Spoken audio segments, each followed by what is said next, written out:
আসসালামু আলাইকুম ওয়া রাহমাতুল্লাহি ওয়া বারাকাতুহু। সল্লু আলাল হাবিব সাল্লাল্লাহু আলাইহি ওয়াসাল্লাম। বিসমিল্লাহির রহমানির রহিম। আজকের বিষয় হচ্ছে বেনামাজির সম্পর্কে। আমরা যিনারা নামাজ পড়ছি না তাদের জন্য কবরে কি শাস্তি রয়েছে, কি আযাব রয়েছে, সে সম্পর্কে এই হাদিসটা কি বলতে চেয়েছে, সেই সব বিষয়ে আপনারা শেষ পর্যন্ত শ্রবণ করবেন এবং তার প্রতি আমল করার চেষ্টা করবেন। আসুন তাহলে শুরু করি।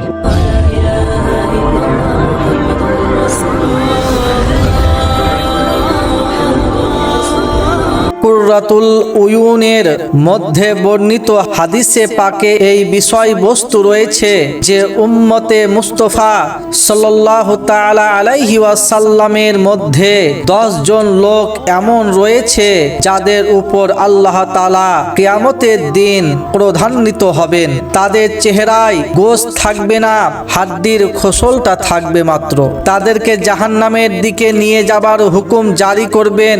সেই 10 জন লোক হলো: 1 বয়সপ্রাপ্ত জেনাকারী, 2 পথভ্রষ্ট নেতা, 3 মদ্যপায়ী, 4 মাতা পিতার অবাধ্য, 5 চুগলখোর, 6 মিথ্যা সাক্ষ্যদাতা, 7 যে যাকাত দেয় না, 8 সুদখোর, 9 অত্যাচারী ও 10 বেনামাজি। অবশ্যই বেনামাজির শাস্তি দ্বিগুণ হবে।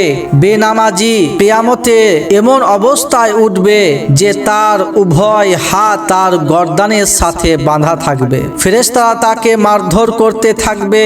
জান্নাত তাকে বলবে, না তুমি আমার, না আমি তোমার। আর জাহান্নাম বলবে, আমি তোমার আর তুমিও আমার। শপথ আল্লাহর, নিশ্চয় আমি তোমাকে কঠিনতর শাস্তি দিব।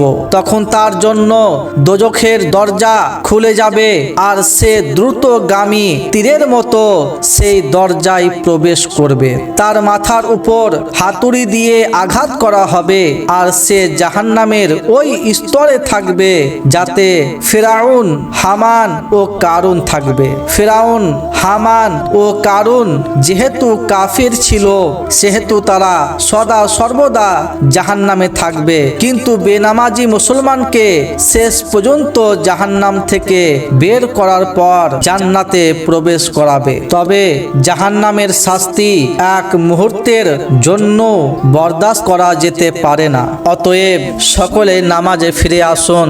যিনারা নামাজ আদায় করছেন না, আর দেরি না করে আপনারা এখন থেকেই নামাজ পড়তে আরম্ভ করে দিন, নচেত জাহান্নামের কঠোরতর শাস্তি বেনামাজির জন্য অপেক্ষা করছে। আমরা যেন সকলেই 5 ওয়াক্ত নামাজ জামাতের সাথে আদায় করতে পারি।